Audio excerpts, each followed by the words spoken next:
benignas en las cuales el cirujano eventualmente puede tener un papel dentro del manejo de la enfermedad. La primera de ellas es la enfermedad diverticular o diverticulosis. Es una entidad relativamente de alta incidencia y hace parte del proceso normal de envejecimiento del tracto gastrointestinal.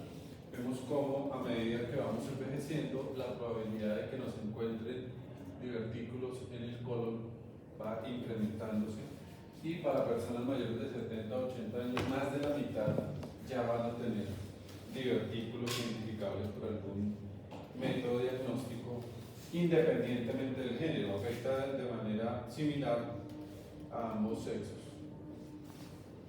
Tiene un impacto muy importante en cuanto a atención en salud, dinero, costos y esfuerzos médicos e institucionales para la atención de estos pacientes. En Estados Unidos, más de 300.000 hospitalizaciones al año relacionadas con complicaciones de los divertículos, y ha llegado a ser considerada por el impacto en costos la quinta enfermedad gastrointestinal más relevante en todo el mundo occidental. ¿Qué son los divertículos? Los divertículos son unos bolsillos que aparecen en la pared del colon. Pues pueden aparecer en cualquier parte del tracto gastrointestinal. Los hay en esófago, en estómago es rarísimo, no me acuerdo de haber visto divertículos realmente frecuentes en estómago. En el duodeno sí, en la segunda porción, sobre todo peripapilares, lo cual hace a veces muy complicado la canulación de la papila en pacientes de edad. En el intestino delgado pueden encontrarse, pero el sitio donde más frecuentemente están descritos es en el colon. Gracias. En el colon. Estas estructuras afectan dentro del colon los sitios que tienen mayor espesor de la pared y menor diámetro, porque ahí es donde la presión de la luz, dentro de la luz del aire intestinal, es mayor. Entonces va a empezar a empujar las estructuras de la pared y va a producir herniaciones, generando los divertículos. Y ese sitio dentro del colon que llena esas características más frecuentemente, pues es el sigmoide. El sigmoide es un tubo muy rígido, poco distensible, con una pared muy gruesa, y es el sitio del colon que tiene el calibre menor. Acuérdense que todo lo contrario sucede en el ciego. El ciego tiene el mayor calibre y la pared es la más delgadita. Digamos que asemejándolo con una cauchera, si uno tiene un caucho muy grueso, el estirarlo va a ser difícil, y cuando está mucho más delgadito es menos problemático lograr estirarlo. En el colon sucede exactamente lo mismo. Y entonces, cuando las personas superan los 50 años, tienen mayor probabilidad de que les encontremos los divertículos. ¿En dónde se forman? Si ustedes recuerdan, la capa muscular propia, la tercera capa de la pared del colon, tiene una característica, y es que su componente longitudinal, que es el externo, no está cubriendo los 360 grados, como en otras partes del tubo digestivo, sino que forma unas especializaciones que se llaman las tenias. Y tenemos una tenia en el borde mesentérico, que es esta por donde llega la circulación, y dos tenias antimesentéricas. Por el mesenterio llega la basa recta, que son estos, que van a dar sus ramas, y esos vasos van a perforar entonces la capa circular, la submucosa, para llegar a alimentar la mucosa. Y cuando se produce el paso del vaso por la capa del músculo liso circular, se genera una zona de debilidad por donde está pasando el vaso. Alrededor de él no hay tanto soporte como donde no hay vaso, que es puro músculo. Y cuando empieza a aumentar la presión de la luz en el colon, pues se va a herniar mucosa y submucosa a través de la muscular. Como estas estructuras solamente tienen dos de las capas de la pared, se llaman falsos divertículos o pseudodivertículos. Pero en la población oriental, en Asia del Este especialmente, en Taiwán, Japón, Corea, China, se forman divertículos generalmente congénitos o en personas más jóvenes, y no al lado izquierdo del colon, sino al lado derecho, que contienen todas las capas y son verdaderos divertículos. O sea, existe una variedad de diverticulosis en ese tipo de población que es muy raro en Occidente, que son en jóvenes del lado derecho y que no son pseudodivertículos sino divertículos verdaderos, porque es una herniación completa de todas las capas de la pared.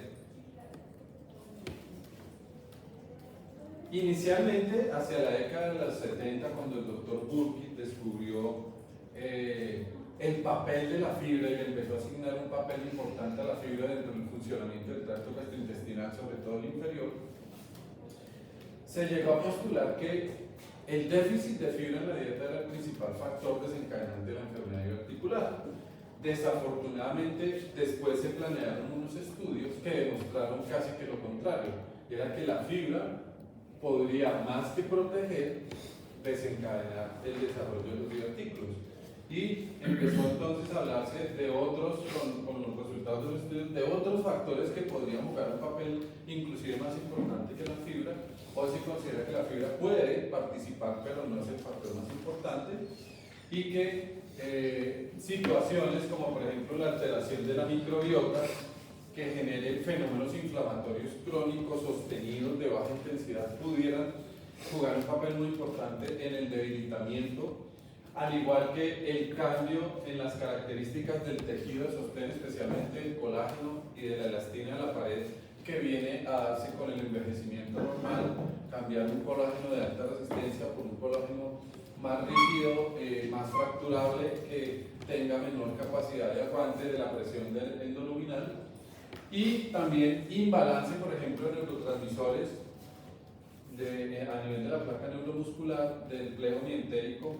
A este nivel podría también participar conjuntamente con los otros eventos en la producción tanto del fenómeno anatómico de la formación de los divertículos como del desencadenamiento de los síntomas. El músculo puede, longitudinal puede tornarse más tenso, menos relajable, puede haber sobrecrecimiento arterial no solamente en el colon sino en el ilion distal, con participación de algún tipo de bacterias que generen sustancias que eventualmente perpetúen la inflamación, y ese fenómeno inflamatorio probablemente sea el que más participe en la generación de este fenómeno.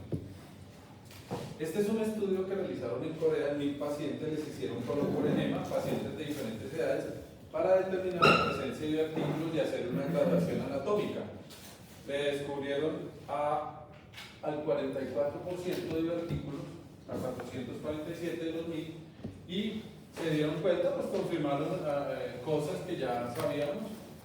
La más frecuente presentación en el lado izquierdo, que compromete sigmoides y colon descendente, 72%. Como cosa llamativa, la segunda forma de presentación es la pandiverticulosis, es decir, el compromiso universal del ascendente, transverso, descendente y sigmoides, 15%. Y dos variedades que son las menos frecuentes, la que les comentaba que allá ven en el 6%, que es el compromiso solo del lado derecho y que habitualmente son divertículos verdaderos, y esta que es todavía más rara, que es la que respeta el transverso con un 7%. Tenemos al lado derecho e izquierdo, pero el transverso por algún mecanismo se protege y no deja que se formen a ese nivel de divertículos.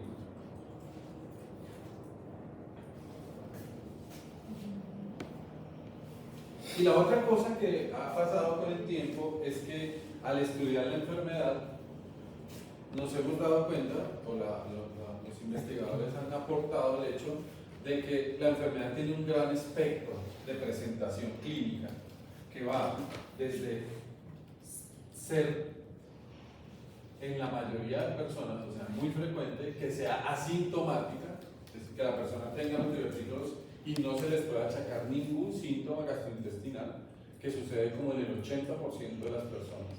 Tienen los divertículos y nada más. Hasta el otro lado de la enfermedad, que es las personas que hacen complicaciones muy severas y pueden fallecer a causa de la complicación.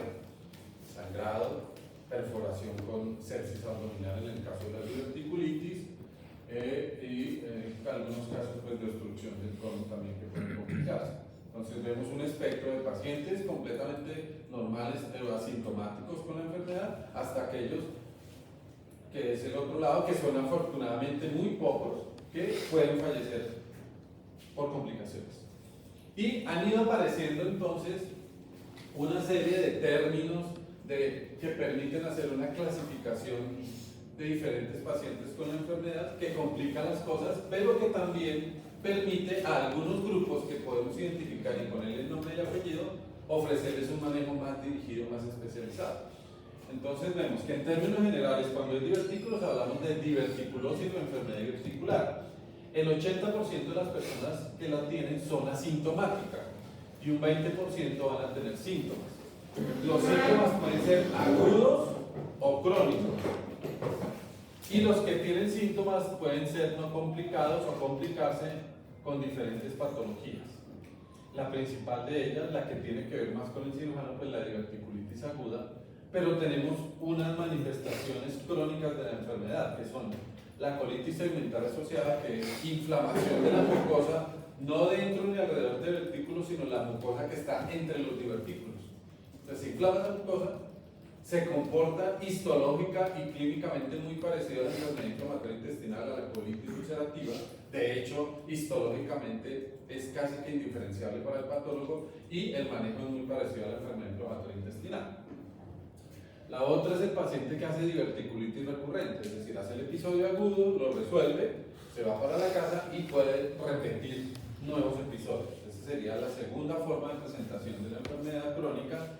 Y la tercera, que se conoce como síndrome de intestino irritable postdiverticulitis. El paciente que estaba previamente asintomático hace la diverticulitis y queda con una serie de síntomas digestivos posteriores al episodio, sale de la diverticulitis, pero queda casi que comportándose como un intestino irritable, cuyo pues, principal manifestación va a ser el dolor, pero puede acompañarse de otros síntomas, distensión, bloating, cambios en el hábito intestinal, a veces diarrea, a veces estreñimiento, flatulencia, etcétera, etcétera, y que pueden durar, dicen los artículos, hasta 2 años después de resolver el episodio de diverticulitis aguda.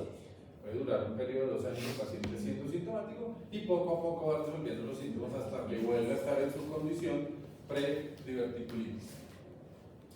Y la diverticulitis, que también en su gran mayoría es complicada o simple, es decir, el paciente que inflama la pared del colon y el mesocolon y resuelve sin nada más, generalmente explicada por una microperforación que se sella con la grasa del mesocolon. Y la complicada, que es la que presenta alguna de estas 4 cosas: hace un absceso intraabdominal o hace una peritonitis por perforación libre, peritonitis ya sea purulenta o fecal, o puede obstruir el intestino grueso, el mismo colon por inflamación y sellamiento de la luz, o el intestino delgado por emplastronamiento, por vecindad, o puede generar una fístula a cualquier órgano, fístula al intestino, fístula colon-atmosférica, fístula colovesical, que es la más frecuente, o fístula del colon a los genitales internos, especialmente pues en el caso de las señoras, pueden tener fístulas al útero, fístulas a la vagina, y cualquiera de ellas va a condicionar la definición de una diverticulitis complicada.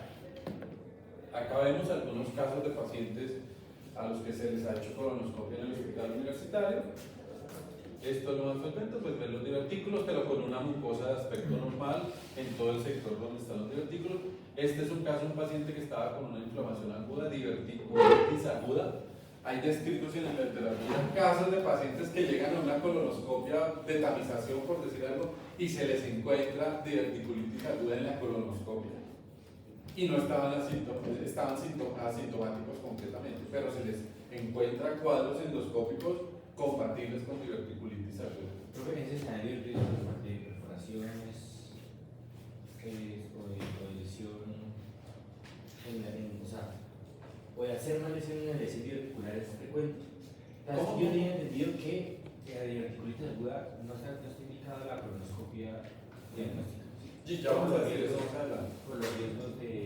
Porque hay una perforación, no, ya hubo una perforación que se selló y durante la colonoscopia pues va a echar uno aire en la luz y puede distender el colon y retirar el sellamiento que hubo. Sí. En el caso en el que tal vez es de manera incidental en una colonoscopia rutina, pues ese riesgo está latente porque no se previó. No, en la colonoscopia se puede producir una perforación. exploración, aún en un colon que no tenga divertículos. Claro, se puede producir una exploración, claro. Por mala manipulación, por sobreextensión, porque en la maniobra de rectificación del colonoscopio de un asa se puede apoyar en una pared enferma y rígida en un paciente de área fracturada, claro. Puede suceder eso, pero es diferente.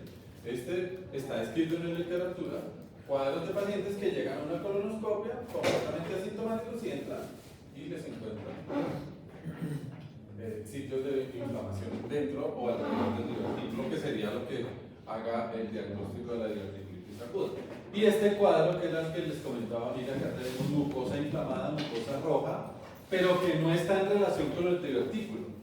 Está en la zona de los divertículos, pero no está ni dentro ni alrededor del divertículo. Se llama colitis segmentaria asociada. Y es un cuadro clínico especial. El paciente puede tener síntomas y se trata como la enfermedad inflamatoria intestinal, se trata con mesalazina o con rifaximin.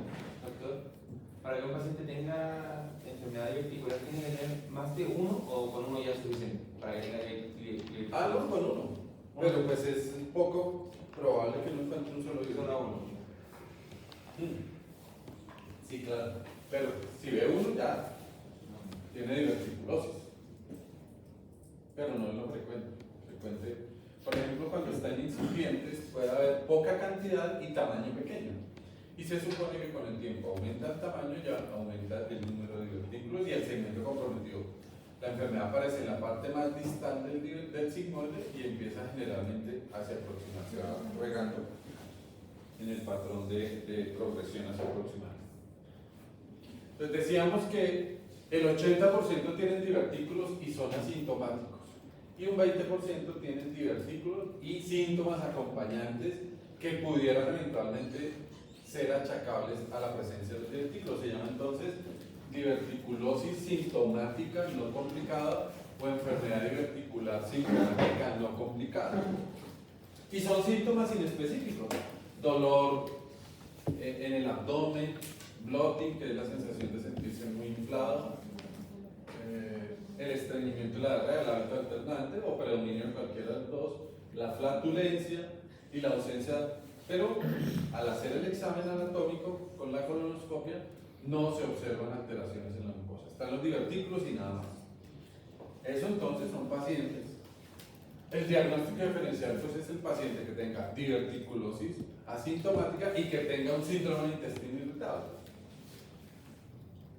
En ambos los síntomas son muy parecidos, pero pues existen los criterios de Roma en cuanto a tipo de síntomas, duración de los síntomas en el tiempo y síntomas acompañantes del síntoma primordial, que debe ser siempre el dolor abdominal, y que más o menos con el interrogatorio uno trata de aclarar si tienen o no relación con la ingesta, si tienen o no relación en cuanto a mejoría o empeoramiento de la intensidad con las deposiciones. Entonces, por ejemplo, el paciente que mejora los síntomas cuando hace la deposición es una manera altamente sugestiva de que se trata de un síndrome de intestino irritable. El paciente que tiene dolor y no le mejora con la deposición, de pronto toca enfocarlo por otro lado. Y detallitos de ese tipo son los que eventualmente pueden a un clínico ayudarle a definir si un paciente está con un síndrome de intestino irritable, que se manejaría de una forma, o está con una diverticulosis sintomática no complicada, que eventualmente podría tener otro recurso diferente para manejar.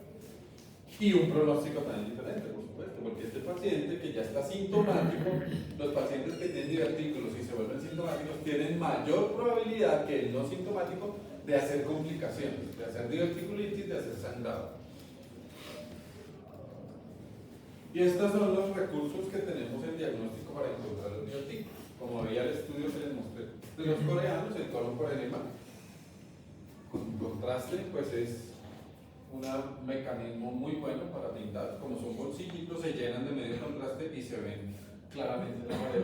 La colonoscopia, los estudios endoscópicos, pues son muy buenos, tienen bastante sensibilidad para encontrar. El ultrasonido lo utilizan en muchos países para estudiar patologías intestinales.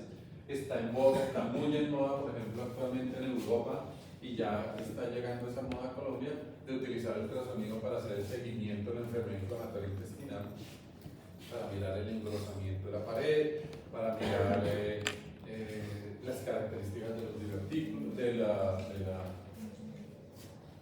inflamación pericolónica, y en este caso pues también se puede utilizar para mirar los divertículos.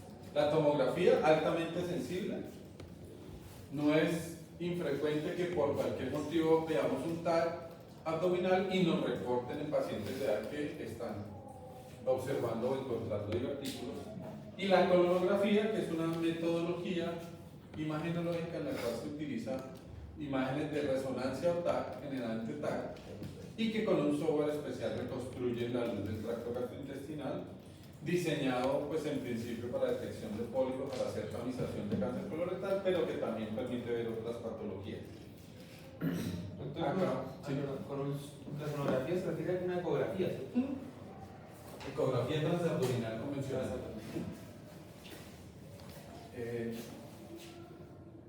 Acá vemos pues un enema contrastado, el recto, la unión anorrectal a nivel del promontorio, el sigmoides que lo vemos que está pues retraído, un poco espástico, con un marcado visualización de austras, y vemos los bolsillos, los divertículos con cuello, muchos de ellos de diferente tamaño, más voluminosos, más notorios a nivel distal del sigmoide, que es la característica más frecuente de la enfermedad. En esos pacientes que tienen divertículos sintomáticos no complicados, existe entonces la probabilidad de que los abordemos médicamente para mejorar la calidad de vida, aliviando los síntomas, aliviando el dolor, aliviando el dolor, aliviando la flatulencia, mejorando el hábito intestinal, ya sea controlando diarrea o manejando el estreñimiento, y probablemente evitando la inflamación sostenida que nos pueda llevar a infecciones y complicaciones tipo diverticulitis grave. Y para eso entonces podemos utilizar la fibra, la suplementación de fibra. La Organización Mundial de la Salud dice que un adulto promedio de 70 kilos debe tener una ingesta de fibra entre 25 y 35 gramos al día. Y tenemos diferentes tipos de fibra: fibras solubles, insolubles, fermentables, no fermentables. La más frecuentemente utilizada en los estudios pues, es el psyllium mucílago, la Sphagnolacus. Comercialmente hay muchas presentaciones en Colombia, vienen en tarritos de 200, 300, 400 gramos, en sobres de 5 gramos. Hay mucha forma de presentación, la metilcelulosa, cambios en las dietas, algunas dietas muy específicas como dietas mediterráneas, dietas vegetarianas, etcétera, que aumentan pues, el aporte de verduras, sobre todo de cierto tipo, que tiene un alto contenido en fibra y se podría manejar en algunos pacientes. Lo otro es la modulación de la inflamación a partir del control o modificación de la microbiota. Para eso tenemos un antibiótico específico endoluminal con poca capacidad de absorción, con poco potencial tóxico colateral, que es la rifaximina. La rifaximina, que tiene una cobertura buena contra gram positivos, gram negativos y algunos anaerobios. Presentaciones diferentes en el país, tenemos de 200, de 400, de 550 miligramos, y las dosis promedios en los estudios que se utilizan son 800 a 1200 miligramos al día. La idea es que el antibiótico es efectivo durante el tiempo que el paciente lo está tomando y 15 días más. Y después de 15 días se pierde el efecto. Es muy efectivo, por ejemplo, en pacientes con bloating, pacientes que se quejan mucho de distensibilidad y flatulencia, les sirve mucho porque le modifica la microbiota, pero pierde el efecto rápidamente. Si los síntomas recurren, lo que los estudios han propuesto es que se hagan ciclos mensuales, de una semana cada mes, 3 semanas descansa y vuelve al siguiente mes y utiliza otra vez un ciclo de una semana, y se puede hacer de 6 a 12 meses, hasta un año, dando una semana mensual de tratamiento y con buen control sintomático. Entonces sería una alternativa que uno podría utilizar en esos pacientes en lo que más les molesta, sea el bloating o la flatulencia. La mesalazina, un derivado 5-aminosalicilato, es una sustancia antiinflamatoria que se ha utilizado primeramente pues, en colitis ulcerativa, en enfermedad reumática intestinal, que inhibe la interleuquina y los radicales libres y que se puede utilizar en casos, por ejemplo, de colitis segmentaria asociada. Es un paciente que tenga enfermedad articular, colitis segmentaria y esté sintomático, le podemos dar, los estudios dicen que se pueden utilizar ciclos de 2 a 3 meses de mesalazina en una dosis de alrededor de 2 gramos al día con buena respuesta sintomática. Y pues para la modulación y el recambio tenemos probióticos a base de estas cepas que son las que se han utilizado. No es decirle al paciente, oiga, vaya a la tienda de la esquina y compre probióticos y se los toma. No. O tome Jox o Regeneris o Cumis, haga en la casa Cumis y se lo toma. No. Son estas cepas. Lactobacillus acidophilus, Lactobacillus paracasei y Bifidobacterias. Pues tenemos que mirar en los estudios los tipos de cepas, las concentraciones que se han utilizado, a ver en nuestro país cuáles presentaciones de este tipo de medicamentos están disponibles para formular esas y tratar de remediar los resultados de los estudios realizados en otros países. Profe, una pregunta. ¿Y en Colombia, en el mercado, qué presentaciones hay de esos probióticos? ¿De probióticos? Sí, claro, tenemos con lactobacillus, tenemos de diferentes laboratorios. Sí, lo sé, claro. Sí, claro, tenemos en cápsulas, en polvo para diluir, con diferentes cepas de lactobacillus y diferentes cantidades. Entonces uno mira y pues tiene dentro de su ADN ese recurso, pero sí los hay, claro. ¿Y entre ellas está la enterofermina? No, la enterofermina no tiene este tipo de... no llena los requisitos de los compuestos utilizados en los estudios. La enterofermina no. Creo que el consumo de esos probióticos se pueden eliminar, o sea, por ejemplo, y No, por supuesto que no, así como los antibióticos tampoco. Y hay una cosa que a veces el médico no cae en cuenta, y es que si tú, por ejemplo, das la rifaximina y das el probiótico simultáneamente, pues lo lógico es pensar que la rifaximina va a matar el probiótico que tú estás dando. Entonces no es muy recomendable la utilización sincrónica o simultánea de las dos cosas. Es mejor barrer la flora y luego reemplazarla por la flora que queremos que esté. Entonces dan los ciclos de una semana de rifaximina y cuando vaya terminando o el día que termine inicia el uso de probióticos para repoblar con cepa. Ahora, ¿qué sucede? Eso te va a repoblar temporalmente, pero después el organismo va a volver a su flora endógena, a su flora normal de cada individuo. Por eso los síntomas mejoran un tiempo, pero posteriormente el paciente recurre en la misma sintomatología.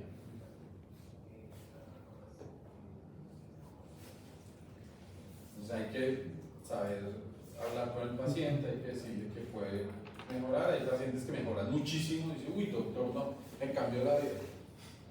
Pero al poco tiempo otra vez recurre. Entonces le dice, mire, el mecanismo de acción del medicamento es este, el tiempo de acción es tanto, y entonces usted va a aprender a manejar. Cuando le recurran los síntomas otra vez que le vuelvan a impactar su calidad de vida, entonces va a hacer los mismos cursos durante una semana con rifaximina y todo, y el paciente entonces aprende a manejar. Y hay que enseñarle también que lleve como un diario para tratar de descubrir cuáles son los factores desencadenantes, porque a veces son elementos de la dieta y el paciente lo puede descubrir. De pronto algún alimento es el que siempre le dispara la sintomatología y toca empezar a retirarlos del consumo. Y luego viene la complicación pues más temida, más frecuente de tipo inflamatorio. La complicación más frecuente del divertículo es el sangrado. De hecho, pues el sangrado digestivo bajo, distal a la válvula ileocecal, la primera causa en adultos es el divertículo sangrante, el sangrado por divertículos. Pero de las complicaciones infecciosas, la diverticulitis pues es la más temida y es donde el cirujano habitualmente tiene que participar. Es una inflamación aguda de la pared del colon sobre un sustrato de inflamación crónica leve sostenida. Ese colon está enfermo, tiene el divertículo y está inflamado. Y por algún motivo, en algún momento, la inflamación es suficiente para que se produzca la perforación, la microperforación. Para que haya diverticulitis tiene que haber perforación del divertículo, tiene que haber salida de contenido, que la mayoría de las veces es microperforación y queda sellado, y es ahí. Esa es la síntoma. Se produce el engrosamiento de la pared, la inflamación de la pared, que se identifica en la tomografía y ya. Tiene unas manifestaciones locales, pero puede tener manifestaciones de infección también a nivel sistémico, sepsis. Es una situación habitualmente que requiere la atención de emergencia y de urgencias, y en algunos pocos casos puede terminar en una cirugía también de urgencia. Clásicamente, en los primeros artículos, hace unas décadas, se hablaba de la teoría organotrauma, que es que se formaba el fecalito, se deposita materia fecal dentro de la luz del divertículo, se produce desecamiento, se forma el fecalito, un bollito redondo, materia fecal ahí que queda impactado y que va a comprimir la mucosa, la va a inflamar, la va a maltratar, la va a raspar, genera el barotrauma, la abrasión de la mucosa, la inflamación, sobrecrecimiento de bacterias que no pueden moverse de ahí y finalmente viene entonces la isquemia con perforación. Y pasó a una teoría nueva de los últimos décadas, los últimos años, y es que por diferentes mecanismos donde la fibra puede jugar un papel en la formación inicial del divertículo y se le asocian otras cosas como un tránsito colónico lento, alteraciones de la microbiota y una respuesta inmune alterada que conllevan conjuntamente a una inflamación mucosa de bajo grado sostenido. Ese es el fenómeno que hace que exista el riesgo de complicarse, la inflamación sostenida. Ahí. Polimorfos nucleares, monocitos en la pared, ahí, liberando sustancias, debilitando la pared, y en algún momento se produce la perforación con diverticulitis. Si es micro, probablemente sea no complicada, una simple, o si es macro, una complicada con absceso, con peritonitis o con fístula.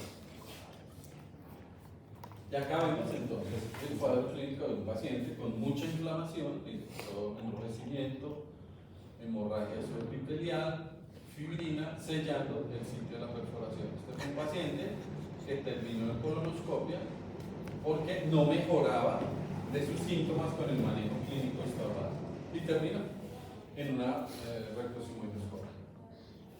La diverticulitis aguda es un cuadro de sepsis abdominal, dolor y respuesta inflamatoria sistémica.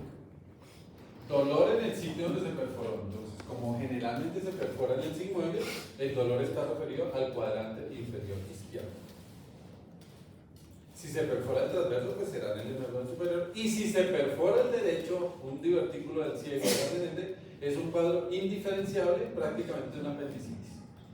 Van a cirugía con sospecha de apendicitis, se encuentra el masacote, y ahí entonces el cirujano empieza a patinar, si tiene un cáncer, una masa, se perfora, termina resecado, nicolectomía derecha, y después el patólogo es el que dice, no había tumor, simplemente había un proceso inflamatorio por presencia de artículo perforado. Es indiferenciable clínicamente y radiológicamente también. Por el edema endoluminal se puede cerrar la luz, se puede producir un cuadro obstructivo del colon, o por participación dentro del rastrón inflamatorio del intestino delgado por vecindad, se puede producir una obstrucción del intestino delgado también. Se puede angular, se puede hematizar, puede quedar obstruido. Entonces va a haber distensión, va a haber pérdida del paso de gas endoluminal, va a dejar de hacer deposición, de expulsar platos, se va a distender y eventualmente, si se demora mucho, se va a llenar el intestino delgado material fecaloide, el paciente lo va a vomitar o lo va a drenar por la zona nasogástrica. Por irritación, en la presencia de abscesos puede haber diarrea y pues la repercusión sistémica tóxica de la sepsis. ¿Qué van a encontrar en el examen físico? Pues vamos a encontrar un paciente con taquicardia, hiperventilado, puede encontrarse febril o con escalofríos, y en el examen abdominal puede haber algo de distensión y sensibilidad en el sitio del compromiso. Generalmente duele el cuadrante inferior izquierdo sin que haya irritación peritoneal la mayoría de las veces. En el cuadro obstructivo, pues en la fase inicial, ruegos timpánicos, distensión, dolor, y ya posteriormente se pierden los ruidos cuando ya está avanzado, más de 12 a 24 horas de persistencia de la obstrucción, sobre todo si es completa. Y en el tacto rectal vamos a encontrar a veces hipertermia, y si ha habido depósito de colección en vecindad de la pelvis, en los órganos pélvicos, pues va a haber dolor a la movilización de los órganos pélvicos en el tacto rectal. Eso es lo que vamos a encontrar en el cuadro clínico. Con ese cuadro clínico va a haber una sospecha. ¿Cuál es el problema de la diverticulitis en cuanto a la sospecha? Que cuando se comparan los resultados del gol estándar, que es la tomografía contrastada de abdomen, en pacientes en que se sospecha diverticulitis, la confirmación es de menos del 50% de las veces. A pesar de que cumpla los criterios por el cuadro clínico y yo ponga alta probabilidad de diverticulitis aguda, solamente lo confirmo como en el 45% de las veces con la tomografía que es el estándar. En el otro 55% el paciente tiene otra patología identificable, tiene un cálculo, tiene un tumor, tiene otra cosa, tiene algo ginecológico, o no se le encuentra en la tomografía nada que le explique los síntomas. Pero existe una baja concordancia entre la sospecha clínica y la confirmación diagnóstica con el gol estándar de diverticulitis. Eso es una cosa importante para considerar en esta enfermedad. El laboratorio clínico, pues básicamente va a estar respaldando la presencia del CIS, entonces vamos a tener leucocitosis o leucopenia, vamos a tener elevación de los reactantes de fase aguda, va a haber la BCG elevada, la PCR se va a empezar a elevar también, leucocitosis con neutrofilia, básicamente eso. Y pues definitivamente las imágenes son las que nos van a decir si nuestra sospecha está en lo cierto o no. Y hoy día se considera que el TAC contrastado, con contraste sobre todo endovenoso e inclusive más que oral, el oral sirve para determinar si está obstruido en el intestino, especialmente el delgado, para ver si hay extravasación, pero sirve más hacer el enema, porque la enfermedad está muy abajo.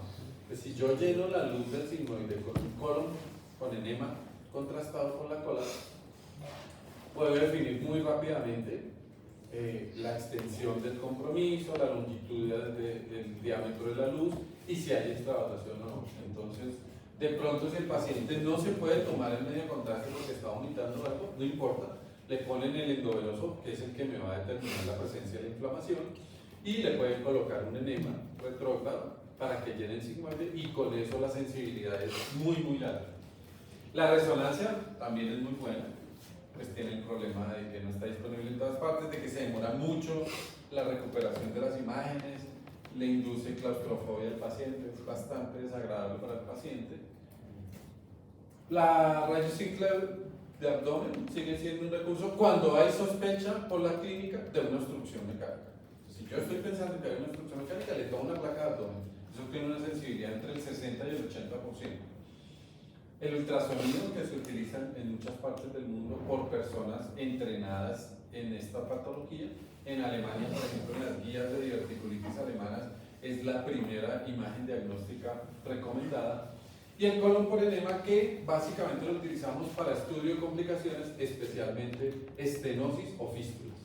No lo utilizamos para diagnosticar diverticulitis porque no vamos a ver nada en el colon por enema, excepto que esté perforado y si esta base de resto nada.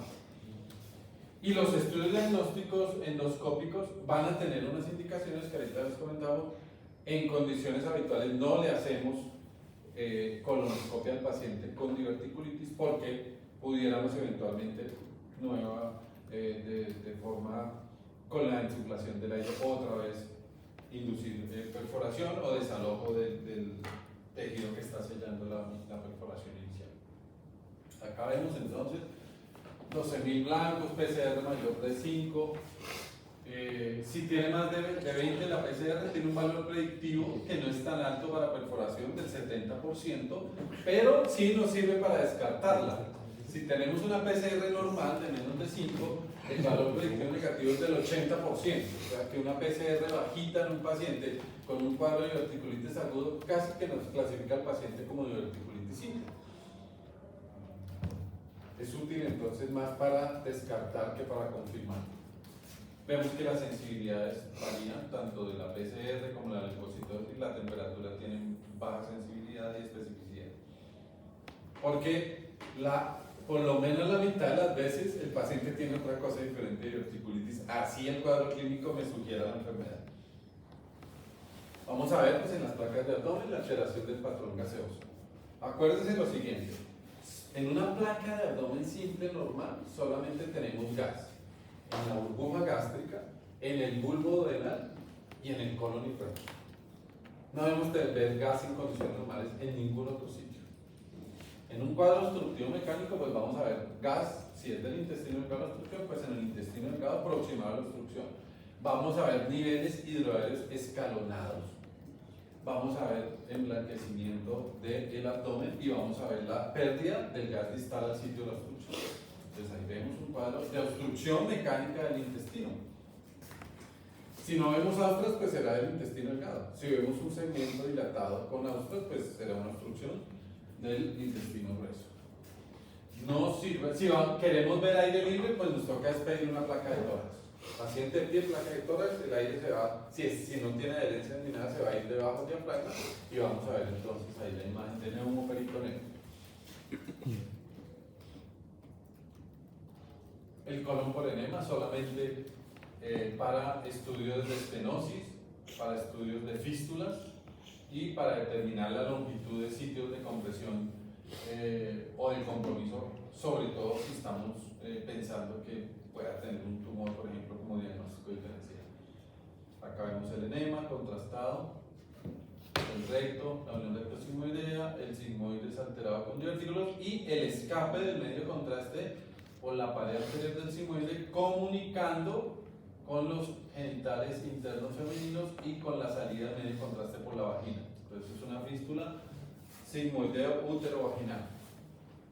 Todas las fístulas asociadas a enfermedad diverticular son quirúrgicas, todas hay que operarlas, ninguna se mejora solita. Y no hay experiencia con manejo endoscópico de cierre de defectos endoluminales del tracto gastrointestinal en diverticulitis aguda. Entonces todos terminan operados cuando hacen fístula. Esto era lo que les comentaba. En Alemania, por ejemplo, las guías últimas indican que la ecografía por personal entrenado puede tener una alta sensibilidad y especificidad con las ventajas de la ecografía. Se hace en la cama del paciente, se hace en cualquier momento de las 24 horas del día, bajos costos, no hay radiación, permite hacer un seguimiento del comportamiento de la enfermedad. Entonces yo le puedo hacer ecografía todos los días y voy mirando la respuesta al tratamiento. ¿Qué se observa? ¿Qué se busca? Entonces, en el sitio de mayor dolor, como en el apéndice, le toca a uno ahí, va y lo busca.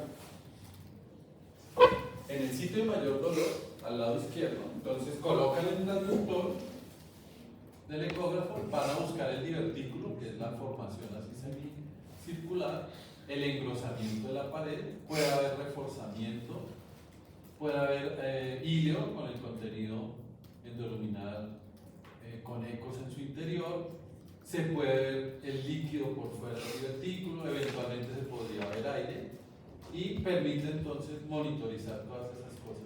Alta sensibilidad y especificidad en manos entrenadas, con buenos equipos de endoscopio. Y finales de los 80, comienzos de los 90, cuando se dispone la tomografía, empiezan los estudios. Este doctor Ambrosetti es un coloproctólogo suizo. Él fue el primero que publicó acerca del uso de la tomografía en diverticulitis aguda. Él trabajaba en Ginebra. ¿Ginebra o Ginebra, creo que era. Y en esa ciudad, que era de más o menos 500 o 600 mil habitantes, había un solo hospital de tercer nivel donde se concentraban todos los casos de coloproctología por diverticulitis en ese hospital y era el jefe de coloproctología. Entonces pudo recoger muchos pacientes y fue el primero que llamó la atención respecto a la sensibilidad alta que tenía y especificidad para diagnosticar el TAC multietérico. Esto fue en el 2002, miren, dijo que si además fuera del medio oral y endovenoso colocaban un enema rectal, la especificidad casi era del 100%, era muy buena. Y empezó a proponer clasificaciones radiológicas de la severidad de la enfermedad, de los hallazgos, el engrosamiento de la pared, la presencia de líquido, la extravasación de aire o de medio de contraste, el compromiso de los tejidos vecinos, etcétera, etcétera. Y también empezaron a utilizar esto para manejo percutáneo, guiado por tomografía. Acá vemos entonces algunas imágenes, engrosamiento de la pared, del colon. Acá también vemos enrarecimiento de la grasa, engrosamiento de la pared, alteración de la anatomía sigmoidea. Acá ya vemos un engrosamiento. Y acá estamos viendo una colección que realza en la periferia con medio contraste, que está pegado al colon, o sea, es un absceso mesocolónico en un cuadro de diverticulitis aguda. ¿Cuándo hay que hacer endoscopia, colonoscopia, en un escenario de diagnóstico de diverticulitis aguda? En dos situaciones únicamente. La primera es el paciente que no mejora con un buen manejo médico en 7 a 10 días. Pues yo hospitalizo al paciente, le pongo el analgésico, le hidrato, le pongo los antibióticos y el paciente sigue mal, no mejora. Tengo que hacer diagnósticos diferenciales. Esa sería una de las indicaciones. Una rectosigmoidoscopia si el compromiso sigmoideo, no hay que hacerla completa. Y puedo eventualmente hacerla sin aire, solo con agua, entonces puedo llenar el colon de agua, viajar dentro del agua y no utilizar aire. Esa sería una alternativa. Y la segunda es cuando las imágenes o la historia clínica me sugieran o me hagan pensar que el paciente podemos estar en presencia de una enfermedad neoplásica. Que viene con síntomas crónicos, que tiene síntomas constitucionales, de pronto ha sangrado, ha perdido peso, de pronto le falta un masacote ahí en el cuadrante inferior izquierdo.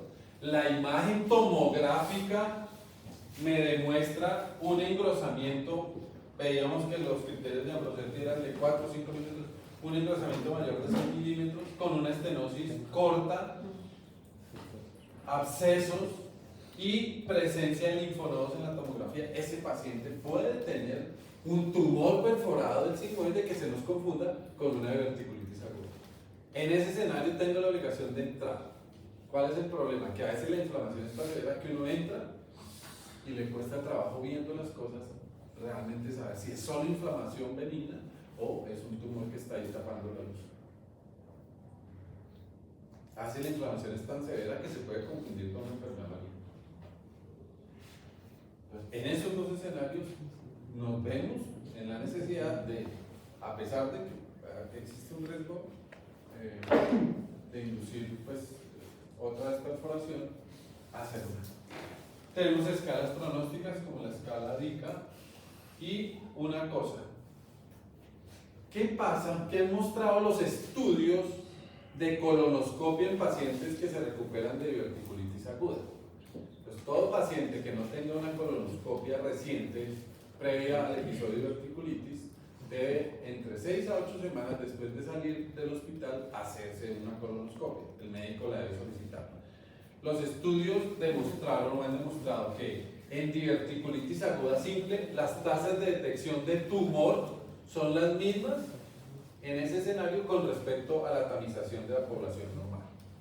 Pero en diverticulitis aguda complicada se detectan más casos de cáncer a las 8 semanas después de un episodio de diverticulitis que en la población general. Y eso no es que los divertículos, bueno, en la última, este año sale un artículo que se llama así, los divertículos producen o están relacionados con cáncer de colon, que era una información que siempre se había manejado de la otra forma, y era que no tenía ninguna relación, pero este año sale un artículo que dice que probablemente se pueda relacionar, o que la presencia de divertículos con la inflamación tuberculosis crónica eventualmente podría condicionar mayor riesgo de cáncer colónico. Eso está por definirse, es apenas un artículo inicial. Los artículos demostraron que si el paciente tuvo diverticulitis aguda, complicada, y le hago la colonoscopia a las 6 a 8 semanas, cuando no requirió cirugía ni nada, sino que con manejo médico salió adelante, esas poblaciones de pacientes tienen mayores tasas de detección de cáncer que la población que va a tamización, la población normal. Y es probablemente porque muchos de esos pacientes no tenían una diverticulitis aguda, sino lo que hicieron fue una perforación del tumor, o sea, lo que tenían en el comienzo era manifestaciones de esa enfermedad. Entonces, nunca se les olvide solicitarle la colonoscopia y explicarle al paciente que es muy importante que a los 2 meses, a las 8 semanas, después de que sale de la hospitalización, se haga la colonoscopia, de entregarle de una vez la orden para que se la haga a las 2 semanas, a las 8 semanas. Esta es la escala DICA, que tiene en cuenta pues, la localización de la enfermedad entre colon izquierdo y derecho, el número de divertículos por los eventos comprometidos menos de 15 o más de 15, la presencia de hallazgos como edema, que se ve brillante, enrojecimiento, que es el de hiperemia o congestión, las erosiones o la colitis segmental, eso se da que es la inflamación de la mucosa entre divertículos. Y tenemos acá los hallazgos de presencia de pus en la luz, de estenosis o de sangrado diverticular. Entonces esta es la escala DICA, tiene unos puntajes y pues permite entonces objetivizar con un número la severidad de la enfermedad en cada paciente y mirar cómo se comporta en el tiempo con los tratamientos. Bueno, Hinchey, cirujano, proctólogo, hizo una clasificación publicada en el año 78 en Advanced Surgery de la diverticulitis, pero era con pacientes laparotomizados. En esa época, en la década de los 70 y 80, todos los pacientes con diverticulitis los había. Y él entonces publicó eso. Si ustedes buscan en PubMed Hinchey EJ, el único artículo que publicó ese señor de enfermedad diverticular fue ese. Se volvió famoso porque lo referencia todo el mundo.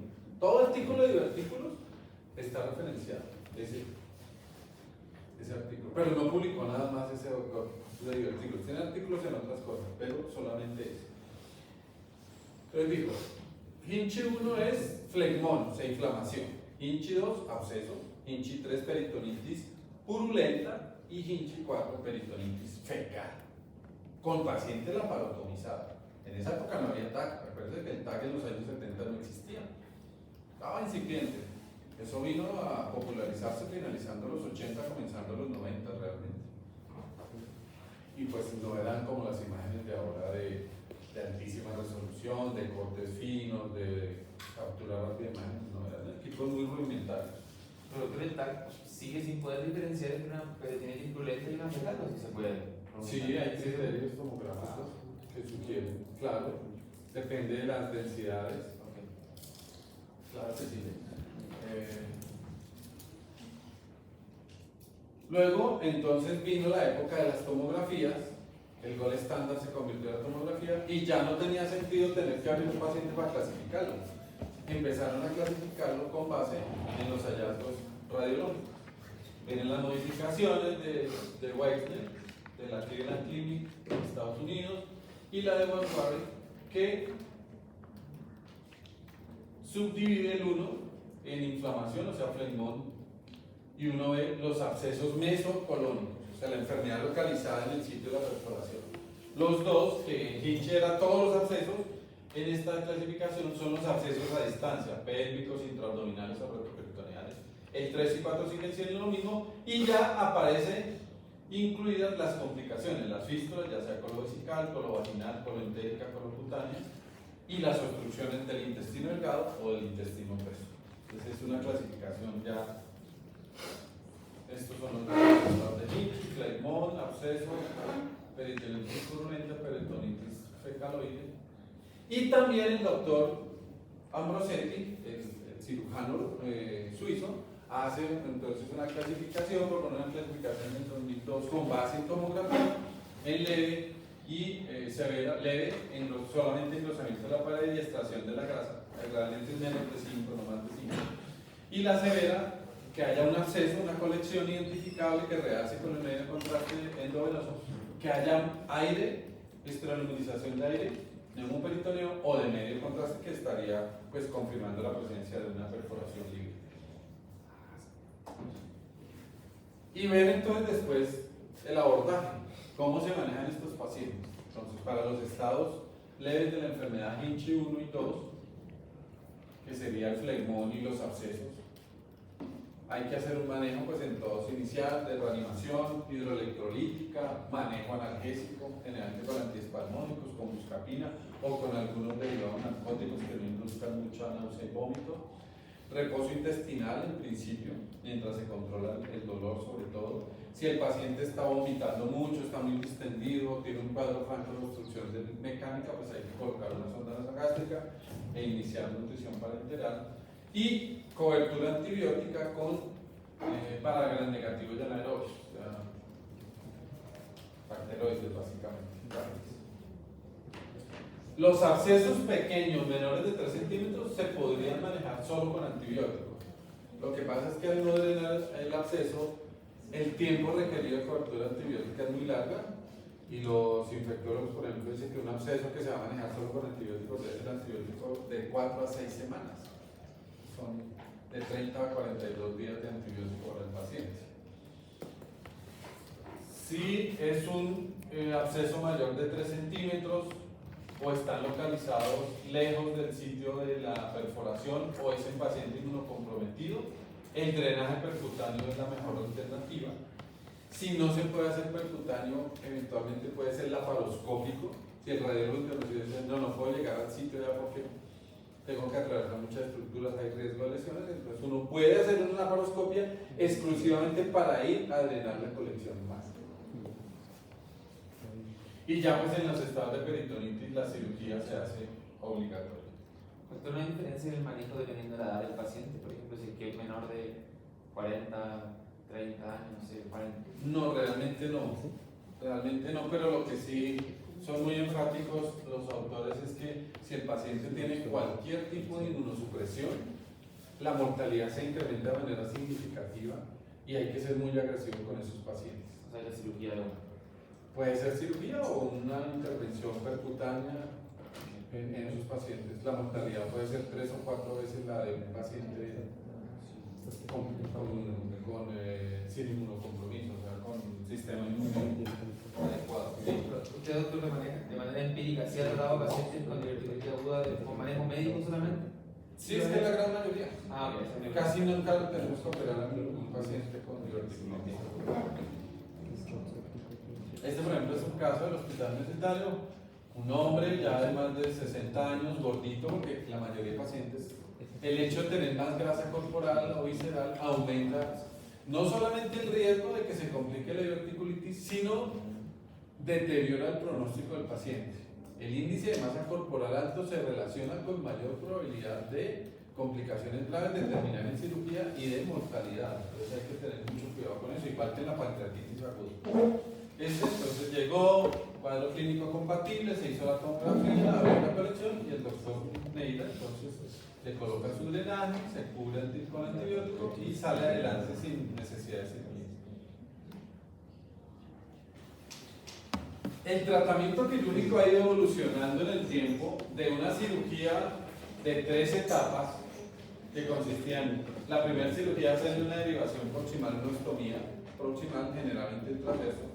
La segunda cirugía, ir y quitar el segmento enfermo y pegar. Y la tercera cirugía, tercera fase, cerrar la ostomía inicial. Era un paciente que se chupaba 3 cirugías, muchos se quedaban con la ostomía, no alcanzaban a llegar al cierre, o no eran candidatos para el cierre.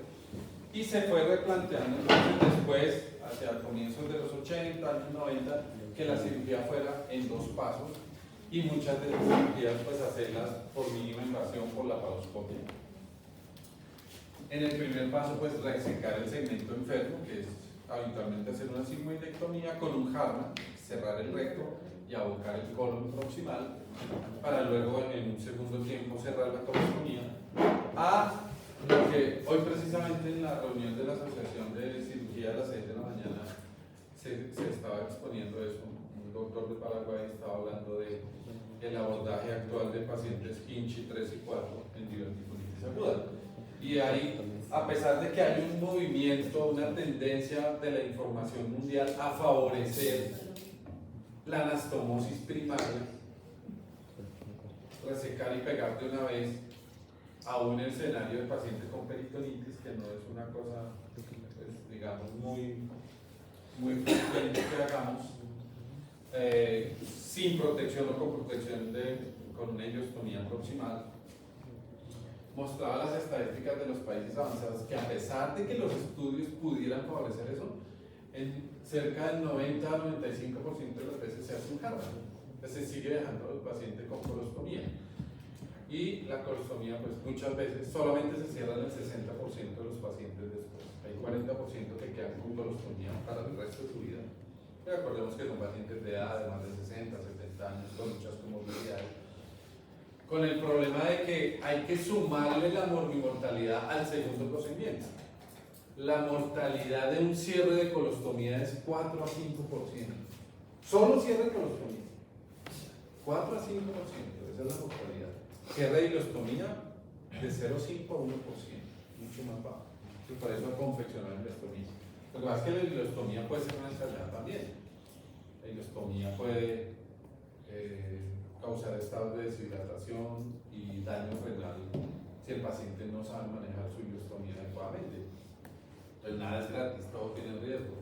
Y la tendencia entonces para evitar pacientes que no se cierren o que tengamos que entrar a operar pacientes eventrados que han tenido manejo de abdomen con lavados repetitivos y que van a quedar eventrados, entonces tienen que primero entrar, soltar eso, meterse con la eventración, buscar los extremos para poderlo pegar y luego en otro tiempo quirúrgico llevar al paciente a corregirle la eventración. Entonces esa es la tendencia, pero a pesar de que existe esa opción, a mí, por ejemplo, personalmente, no me gusta anastomosar en ese escenario de una peritonitis. Claro, decían en la conferencia, lo que pasa es que esos casos los tienen que afrontar el cirujano general, no los afronta habitualmente el coloproctólogo, ni el cirujano especializado. Y llega el paciente de noche o a la madrugada, el fin de semana, pues, ¿quién le toca? El que esté de turno. Y muchas veces no tienen diagnóstico, llegan en abdomen agudo, los tienen que abrir, o sorpresa, una peritonitis por una diverticulitis perforada. Y tienen que sobre la marcha tomar la decisión. Entonces las opciones es una resección con anastomosis primaria y una ileostomía con o sin ileostomía protección proximal. La más frecuente que se hace en todo el mundo es quitar el foco séptico y abocar el colon.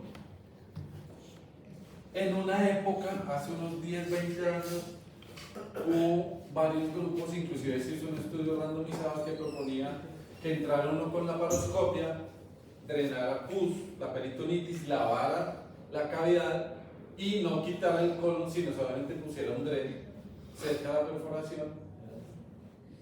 Y hubo resultados aceptables inicialmente en series de casos, pero cuando ya hicieron un estudio randomizado no tuvo buenos resultados y entonces esa práctica pues, quedó con baja recomendación. Digamos que si tiene un paciente abuelito muy comórbido, en muy mal estado, esa sería una alternativa de simplemente drenar peritonitis y tratar de organizar a través de un dren la fuga. Pero pues lo que se recomienda es hacer. Y también se habla del pues, el damage control de no trauma, el concepto del control de daños, que es retirar el foco infeccioso, o sea, hacer la sigmoidectomía, dejar hiladillado al paciente en el primer tiempo quirúrgico con un cierre temporal de la pared abdominal, llevarlo a cuidado intensivo, recuperarlo durante unas 72 horas y luego ir al segundo tiempo quirúrgico ya con la idea de hacer una anastomosis con el paciente ya sacado de su condición de hipotensión, de acidosis, de hipotermia, de la famosa, bueno, ya no es estrella letal, sino el diamante de la muerte. Y listo. ¿Por qué? Porque esto es lo que encontramos. En ese escenario tienen que operar. Claro, uno entra con el laparoscopio y drena pus y va a los hipocondrios, a la región subhepática, lava y todo. Y después cuando tiene que ir a buscar el sigmoide, mire cómo se lo encuentra. Masacote. Se convierte, ¿no? Se pasa. Pues uno lo trata de hacer con la laparoscopia, pero pues no es fácil, no es fácil. ¿Sí? Eventualmente lo puede hacer uno por la laparoscopia, listo, pero muchas veces termina abriendo porque eso está pegado a vejiga, si es una señora están los anexos, las trompas, los ovarios, el útero, vejiga, los ureteres, toca vigilarlos, cuidarlos. Miren ese contexto de inflamación tan marcado en un escenario peritonitis aguda. El de hoy mostró un video, por ejemplo, el doctor que no es paraguayo, el doctor Patrón, de apellido Patrón, mostró un video y le preguntó a los 4 que van a hacer los comentarios qué tipo de peritonitis diría que es, fecal o purulenta. Y 2 dijeron purulenta y 2 dijeron fecal. Entonces después el tipo en la charla dice, mire, hay asuntos tan difíciles que ni siquiera expertos se ponen de acuerdo en el tipo de peritonitis, porque cuando hice el algoritmo de propuesta de manera decía, depende del tipo de peritonitis, si es fecal o es purulenta, y ni siquiera nos hemos puesto de acuerdo para el tipo de peritonitis. Complejo. Este es un paciente que nos mandaron, había hecho un cuadro de diverticulitis aguda, lo atendieron en otra institución y el paciente empezó a tener fecaluria, empezó a orinar popó. Se hizo un diagnóstico de una fístula sigmoideo vesical y lo mandaron. Y esto es varias semanas después del episodio. Mire esa inflamación todavía cómo está. Nosotros normalmente cuando operamos una lesión del sigmoide, pues comenzamos soltando la gotera peritrocólica. Bueno, si comienza uno con la laparoscopia, pues lo primero que hace es abrir el promontorio, va a ir a buscar los vasos, la venia, la arteria, la liga, levanta todo, encuentra, se va por la fascia del todo, separando el ureter, los vasos gonadantes y levanta todo. Pero acá, en esto toca hacerlo al revés, uno no puede hacer eso porque se metería directo al masacote. Pues toca ir primero arriba, donde no está tan inflamado, encontrar tejido sano e ir soltando de arriba hacia abajo la gotera, no como normalmente lo hace, hasta que llega al masacote y separa todo. Acá pues lo hicimos abierto porque estaba supremamente inflamado y era un paciente muy gordo. Y vemos que a pesar de estar abierto, estaba muy inflamado. Los divertículos, no se, esta es la vejiga. Ya había rodeado el sigmoide, el mesosigmoide, ya le había puesto el ladrillo alrededor. Acá tenemos ya, después de separar el hueco en la vejiga suturado, y la pieza quirúrgica con el pedazo de vejiga ahí pegado. Pero mire esa inflamación tan violenta. Estaba en la fase, después de 7 días, la inflamación es tremenda. O sea, operar subagudo, inflamación subaguda es lo más difícil que puede haber. O lo opera uno muy rápido, o lo opera cuando ya se haya desinflamado. Otro caso también, lo mismo. Un paciente había tenido verticulitis, hizo fecaluria, se hacen los estudios, se documenta la fístula y acá lo estamos ya liberando, ya habíamos rodeado el sigmoide. Acá ya tenemos la vejiga seccionada, el pedazo de vejiga seccionado. Acá vemos la vejiga abierta con la sonda ya en el fondo, prestos a suturar. Entonces, es relativamente cierta. 1 o 2 casos al año de fístulas que operamos por enfermedad articular. La mayoría de pacientes se les da manejo médico, resuelven y se van para la casa. Demoran 5 o 7 días, antibióticos, hasta que toleran la vía oral, se van sin dolor, se van para la casa. Entonces viene la pregunta, ¿qué hay que hacer con un paciente de esos? ¿Hay que operarlos? ¿No hay que operarlos? ¿Cómo se deja? La historia natural de eso es que más o menos la tercera parte de los que han hecho el primer episodio y se fueron a la casa sin necesidad de ninguna intervención quirúrgica pueden recurrir. La tercera parte hacen el segundo episodio. ¿Cómo se comporta ese segundo episodio? ¿Qué tan grave es? Solamente un 4% hacen complicado. El otro 96% vuelve y se maneja médicamente y sale para la casa en el segundo episodio. ¿Cuándo es más frecuente que se compliquen? Cuando son jóvenes. Perdón. Sí, cuando son jóvenes tienen mayor riesgo de complicarse y de hacer más episodios. Sobre todo en menores de 50 años. Pero dijimos que es una enfermedad generalmente de envejecimiento. Cuando le da a las personas jóvenes, como tienen mayor probabilidad, expectativa de vida, en eso que les queda de vida tienen más chance de volver a hacer episodios. Esa es una población a considerar de pronto para intervención programada temprana. O sea, no dejarlo hacer el segundo, el tercer episodio, sino llamarle y decirle, mire, sus probabilidades de que haga un episodio son así, de que el episodio se comporte de esta forma. Existe la posibilidad de que lo llevemos con el colon preparado a una cirugía a las 7 de la mañana por la laparoscopia con la idea de resecar y pegar sin dejar nada por fuera. Entonces, de pronto eso le llama la atención al paciente y se le mide. ¿Cuáles son predictores de recurrencia? Que haya hecho un absceso retroperitoneal, que tenga historia familiar de diverticulitis, compromiso en longitud de la luz del colon mayor a 5 centímetros. Esos son condicionantes de mayor riesgo de recurrencia. ¿Cuántos hacen perforación libre en el nuevo episodio? Solamente el 1.5%. Eso entonces nos da, con esas cifras tan bajas de complicación por peritonitis, de 1.5, de que haga otra complicación diferente del 4%, a que los pacientes en el segundo episodio salgan adelante y se vayan para la casa. Hizo el primero, lo resolvió, se fue para la casa. Regresó con el segundo, lo resolvió, se vuelve a ir para la casa. ¿Cuánto dice la literatura? Que uno tiene que sentarse con el paciente a proponerle cirugía. Después del cuarto es obligatorio eso. Pero antes del cuarto lo tienen que discutir con algunos pacientes. Es muy personalizado. Pero si ya hizo 4 y salió adelante del cuarto con manejo médico, probablemente valga la pena porque la probabilidad de un quinto sí es muy alta. A pesar de que es altamente probable que no sea complicado. Yo he tenido pacientes que los he operado después del cuarto episodio, por ejemplo. Que han hecho 4 y después del cuarto ya han salido para la casa, los llevo a cirugía. Y he operado también con uno solo, o con 2 o con 3. Depende, pero es personalizado. Pero digamos que es importante saber que en la historia natural del que la hacen no complicada al comienzo, la probabilidad de que recurra con un nuevo episodio no complicado es alta.